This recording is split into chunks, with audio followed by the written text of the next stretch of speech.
त्याच्यामुळे फेब्रुवारी महिन्यामध्ये सुद्धा साधारणपणे आपला जे लाभार्थी आहेत लाडक्या बहिणीचे ते तशाच पद्धतीनं राहणार आहेत. हा युतीचं सरकार हे लाडकी बहीण योजना अशाच पद्धतीनं पुढे सुद्धा सक्षमपणे कार्यरत आणि यशस्वीरित्या आम्ही चालू ठेवू. लाडक्या बहिणींनो आणि लाडक्या ताईंनो, मुख्यमंत्री माझी लाडकी बहीण योजना याचा फेब्रुवारी महिन्याचा हप्ता म्हणजे 20वा हप्ता कधी भेटणार, कोणाला भेटणार याची आतुरता उत्सुकता महाराष्ट्रातील सर्वच बहिणींना लागलेली आहे. तर लाडक्या बहिणींनो, तुमच्यासाठी खुशखबर खुशखबर खुशखबर. आदित्यताई तटकरेंनी स्वतः सांगितलेलं आहे की फेब्रुवारी महिन्याचा हप्ता येणाऱ्या काही दिवसांमध्ये जमा होणार आहे. म्हणजे वितरणाला किती दिवस राहणार आहे सगळं तुम्हाला सविस्तर तुम्ही बघितलं ऑलरेडी व्हिडिओमध्ये, तरी सुद्धा मी तुम्हाला विथ प्रूफ सहित पुन्हा दाखवणार आहे. तारीख फिक्स झाली आहे का? येस लाडक्या बहिणींनो, तारीख फिक्स झाली आहे. गेल्या काही दिवसांपासून मी तुम्हाला सांगत आहोत की तारीख फिक्स झालेली आहे. 19 मार्च म्हणजे गुढीपाडवा दिवस, त्या दिवसापर्यंत तुमच्या अकाउंटला पैसे जमा होणार म्हणजे होणार लाडक्या बहिणींनो. तर ही आनंदाची बातमी आहे. पण लाडक्या बहिणींनो, तुमच्यासाठी एक दुःखाची बातमी सुद्धा आलेली आहे. लाडक्या बहिणींनो, या ज्या महिला आहेत, एका बाजूला आहे आदिताई तटकरे मॅम आणि दुसऱ्या बाजूला आहे रोहिणी खडसे मॅम, या एनसीपीच्या शरद पवार गटांच्या काय उमेदवार आहेत आणि त्यांनी विधानसभेमध्ये लाडक्या बहीण योजनेसाठी धोक्याची घंटी किंवा घंटा असा संबोधलेला आहे. काय हे सगळं प्रकरण नक्की तुम्हाला व्हिडिओच्या माध्यमातून सांगणार आहे. तर चला लाडक्या बहिणींनो, व्हिडिओला सुरुवात करूया. बघा, अजून वितरणाला किती दिवस बाकी आहे. लाडक्या बहिणींनो, जर तुम्ही बघितलं असेल, आज आहे 14 तारीख. आज कोणत्याही पद्धतीमध्ये जीआर येणार नाही. येणार नाही म्हणजे नाही. मी तुम्हाला काल व्हिडिओ बनवता जीआर येणार का, तर काल येणारच नाही म्हटलं होतं मी. आज येणार का? आज पण येणार नाही. तर लाडक्या बहिणींनो, दिवस कधी आहे रे? गुढीपाडवा.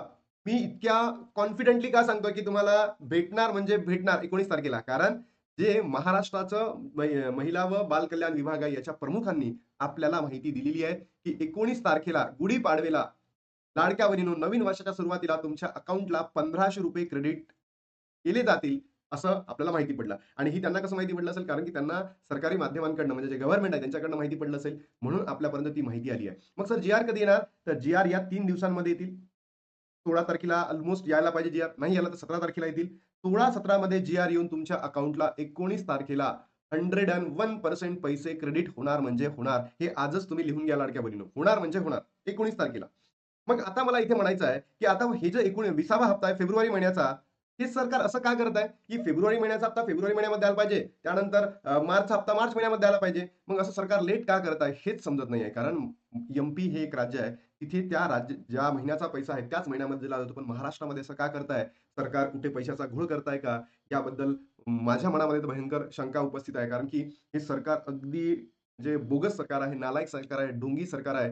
मी प्रत्येक व्हिडिओमध्ये म्हणत असतो, बरोबर. लाडक्या बहिणींनो, आपल्याला 19 तारखेला भेटेल, पण हा जो 20वा हप्ता आहे यामध्ये ही बहिण्यांची संख्या कमी होतं का याकडे बघणं गरजेचं असेल. कारण मला तरी असं वाटत आहे की आता ज्या बहिणींना 19वा हप्ता भेटलेला आहे त्या बहिणींना हप्ता भेटणार आहे, पण बाकीच्या बहिणींना हप्ता भेटेल का याची अजून काहीही म्हणजे काय म्हणतो आपण वेळ नाही आहे किंवा त्यांना भेटतीलच असं काही ठोस सबूत आपल्याकडे नाही आहे. कारण की त्यांनी सांगितलं होतं की ज्या बहिणींची ई-केवायसी एडिटचं ऑप्शन आहे, एडिट झाल्यानंतर आम्ही देऊ, पण ते 31 मार्च नंतर आहे, म्हणजे त्या बहिणींना अजून भेटणार नाहीये.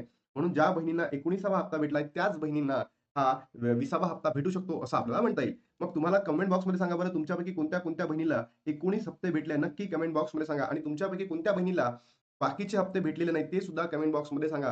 कारण लाडक्या बहिणींनो, जर आपल्याला कधीमध्ये गरज पडली तर आपल्याला सरकारला हे दाखवता येईल, त्यासाठी तुम्ही कमेंट करणं गरजेचं आहे. आता तुम्हाला आनंद भेटला असेल की आपल्याला 19 तारखेला म्हणजे गुढीपाडव्याला लाडक्या बहीण योजनेचा लाभ भेटणार आहे. तर बघा लाडक्या बहिणींनो, याच्यामध्येच एक तुमच्यासाठी दुःखाची बातमी आहे की एप्रिल महिन्यानंतर एप्रिल मंथ नंतर लाडक्या बहिणींनो काय होणार आहे?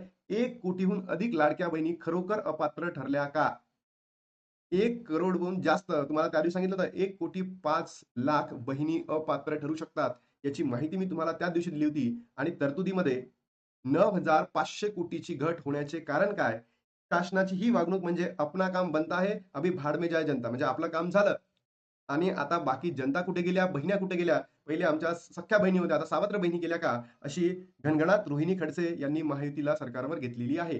म्हणजे काही ना काहीतरी पिकत आहे लाडक्या बहिणीनं. असंच नाहीये की बाबा विरोधी पक्ष सरकारला एवढं वटणीवर आणेल, असं होऊच शकत नाही. किंवा वृत्तवाहिन्यांमध्ये सुद्धा इतक्या बातम्या चालू आहे की बाबा इतक्या बहिणी अपात्र ठरू शकतात. भलेही आदी तटकरे मॅमनी फेसबुक पोस्टला सांगितलं असेल की या गोष्टी तथ्यहीन आहे, व्यर्थ आहे, याचा कोणताही संबंध नाही. पण लक्षात घ्या, जर असं कुठेतरी शिजत असेल, जहा आग लगी है वहां तो धुआं निकल नहीं वाला है की नाही? म्हणून मला सरकारला सांगायचं आहे, खरंच जर तुम्ही अपात्र करत असाल तर लाडक्या बहिणींना चुकीचे संदेश देऊ नका तुमच्या फेसबुकच्या माध्यमातून. अन्यथा लाडक्या बहिणी ऐकणार नाहीये. बघा, या रोहिणी खडसे मॅमनी आपल्या विधानसभेमध्ये किंवा विधिमंडळामध्ये काय म्हटलेलं आहे एकदा जाणून घेऊया. रोहिणी खडसे म्हणाल्या, की आता या क्षणाला विधिमंडळात महिला शेतकऱ्यांच्या सक्षमीकरण या विषयावर चर्चा सुरू आहे. मुख्यमंत्री, उपमुख्यमंत्री आणि मंत्र्यांनी भाषणं केली आहेत. तर दुसरीकडे आतापर्यंत 1 कोटी लाडक्या बहिणी अपात्र ठरवले. हा सरकारचा दुपटीपणा आहे. विधानसभा निवडणुकीच्या आधी सुरू झालेल्या योजनेची आज परिस्थिती काय? निवडणुकी होती तेव्हा शासनाने लाडक्या बहिणींना पैसे दिले. आता निवडणुकीनंतर लाडक्या बहिणीवरचे प्रेम कमी होऊ लागले आहे. शासनाची ही वागणूक म्हणजे अपना काम बनता है, अभी भाड में जाए जनता, अशा शब्दावर शासनामध्ये हल्लाबोल केला. आणि त्यांनी स्वतः काही आकडेवारी सुद्धा या ठिकाणी प्रसिद्ध केली आहे लाडक्या बहिणींनो. बघा, रोहिणी खडसेंनी लाडकी बहीण योजनेच्या लाभार्थ्यांची आकडेवारी जाहीर केली आहे. सुरुवातीचे लाभार्थी 2 किती 53 कोटी, म्हणजे त्यांनी ही आकडेवारी विधिमंडळामध्ये मांडली आहे बरं, असं नाही की बाहेर कुठे मांडली आहे. म्हणजे काही ना काहीतरी याच्यामध्ये तथ्य आहे. 2.53 कोटी बजेट होतं याच्यापूर्वीचं लाडक्या बहिणींनो 42,000 करोड, बरोबर, दिले होते. आणि त्याच्यानंतर 600 आय थिंक 610 कोटी पुन्हा 6,100 कोटी पुन्हा मंजूर केले होते. जर टोटल बजेट बघायला गेलं तर ऑलमोस्ट आपण अप्रॉक्सिमेट पडू शकतो 48,000 कोटी, बरोबर, 48,000 कोटी. आणि आता जर लाडक्या बहिणींना जर तुम्ही बघितलं असेल, बजेटमध्ये मंजूर झाली जी अमाउंट आहे 26,500 कोटी. 26,500 कोटी म्हणजे बघा ना, याच्या अर्धीच आहे. 42,000 याच्या ऑलमोस्ट अर्धीच आहे. आणि नंतर जर तुम्ही 6,100 कोटी या लाडक्या बहिणी योजनेसाठी पुन्हा देत असाल तर मान्य आहे, तुम्हाला एक्स्ट्रा लागले होते म्हणून तुम्ही दिले. पण आता जर आपण बघायला गेलो लाडक्या बहिणींनो, आता जर आपण बघायला गेलो तर तुम्हाला वाटतं का की सरकार पुन्हा इतका डबल पैसा या योजनेला लावेल? मला तर वाटत नाही. म्हणून या रोहिणी खडसे मॅमनी सरळ सांगितलेलं आहे, इतक्या बहिणींचा लाभ बंद होणार म्हणजे होणार. तर मला हे म्हणायचं आहे, लाडक्या बहिणींनो, तुम्ही काळजी करू नका. लाभ बंद होईल म्हणजे होईलच. अनेक लाडक्या बहिणी, मी तर म्हणतो कोटीमध्ये नाही पण लाखोमध्ये तर लाडक्या बहिणी अपात्र ठरणार म्हणजे ठरणार. हे काळ्या दगडावरची पांढरी रेष आहे. पण एवढ्या ठरू शकतात का हे सुद्धा आता बघणं गरजेचं आहे. कारण एवढ्या जर बहिणी अपात्र ठरल्या तर सरकारला याचा दणका बसणार आहे. बरोबर? दणका बसेल म्हणजे बसेल. आता तुम्हीच विचार करा लाडक्या बहिणींनो, की सरकारने 48,000 करोड रुपये लाडकी बहीण योजनेसाठी लाभवले आहेत. म्हणजे ओव्हरऑल जर बघायला गेलं, तर याच्यामध्ये सुद्धा सरकारने अनेक बहिणींना अपात्र केले आहेत बरं. कारण तुम्ही जर बघितलं असेल, नोव्हेंबर, डिसेंबर आणि जानेवारी महिन्यामध्ये सुद्धा असंख्य लाडक्या बहिणी अपात्र ठरल्या. त्यामध्येच जून, जुलै, ऑगस्ट महिन्यामध्ये सुद्धा असंख्य लाडक्या बहिणी अपात्र ठरल्या. तर याचा अर्थ तर असा नाहीये, की सरकारला हा जो पैसा आहे, ती कुठे निवडणुकीसाठी वापरला. तुम्ही विचार करा लाडक्या बहिणींनो, हे जून, जुलै, ऑगस्टमध्ये सरकारला करप्शन पाहिजे होतं, पैसा पाहिजे होता, है ना, निवडणुकीसाठी. त्यानंतर नोव्हेंबर, डिसेंबर, जानेवारी इथे सुद्धा सरकारला पैसा पाहिजे होता. म्हणून तर काही घोटाळा केला नाहीये सरकारने. म्हणजे विचार करा लाडक्या बहिणींनो, आणि तुम्ही नक्की कमेंट बॉक्समध्ये सांगा, की जर सरकारला एवढे पैसे पाहिजे आहेत 2,53,00,000 बहिणींना लाभ देण्यासाठी, तर लाडक्या बहिणींनो, आता सरकार असं करू शकतं का? जर नोव्हेंबर, डिसेंबर, जानेवारी, जून, जुलै, ऑगस्टमध्ये तुम्हाला अपात्र करतं, तर लाडक्या बहिणींनो, आता तर निधी कमी आहे. तर आता खरंच तुम्हाला तितका लाभ भेटू शकतं का? हे तुम्ही मला कमेंट बॉक्समध्ये सांगा.